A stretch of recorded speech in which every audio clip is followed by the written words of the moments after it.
Guys, if you have a chance, stick with us because you never know what's going to happen next. We're almost ready for our match number 15.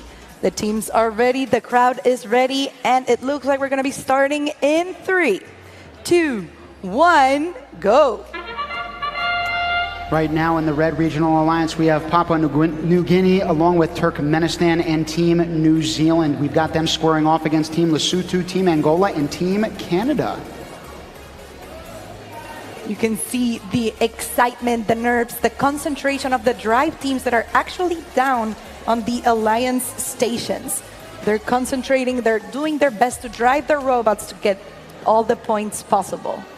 Now, in the middle of that field, we're looking at that reservoir.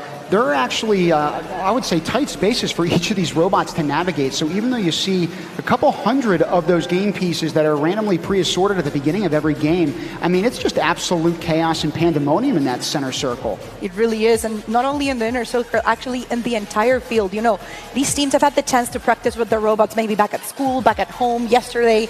But this is the first time that they're playing in an actual field, and with other 6 robots that are on the field trying to do the exact same goal. It's no easy task. We had a camera view a couple seconds ago, and right now, actually, at the bottom of the Red Alliance's electrolyzer. Now, there are partitions in the top of that you can see that are going to separate the sized particles between that oxygen molecule. So you got the smaller hydrogens in green, the larger oxygen, singular, in blue.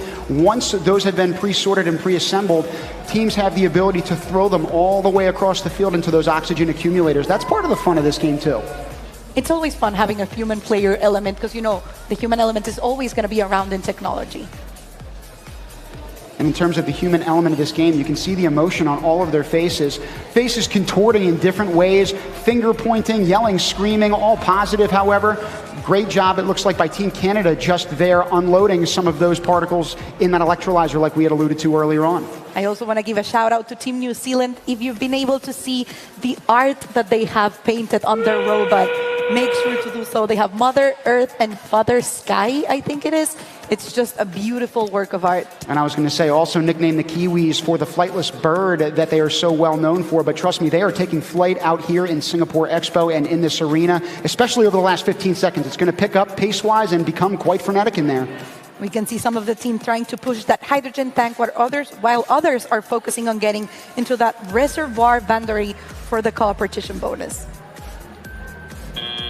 Again, even though that final buzzer sounds, those scores at the bottom are in no shape or form the final score. These, I was going to say, referees come out onto the field after every single contest.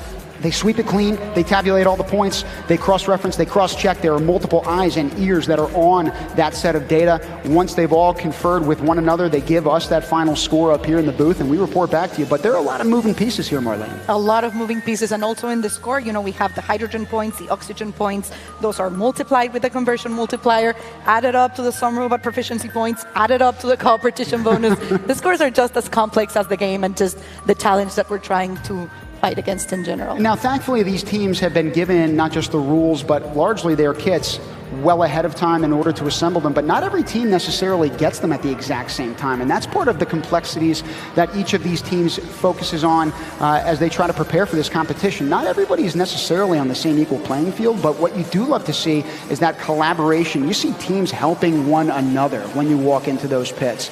That's the type of spirit that First Global is all about, and you see it here on a daily basis. It's exceptional. Yes, I love hearing about one of the teams.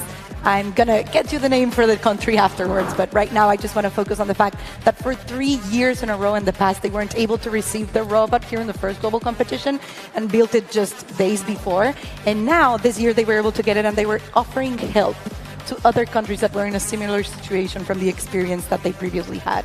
Oh, sorry, Marlene. I was going to say we have the official scores that are in here. So a lower scoring affair as a generalization, but congratulations to the Red Alliance of Papua New Guinea, Team Turkmenistan, and Team New Zealand. Right now, we're going to take it down to a field interview. I believe Blair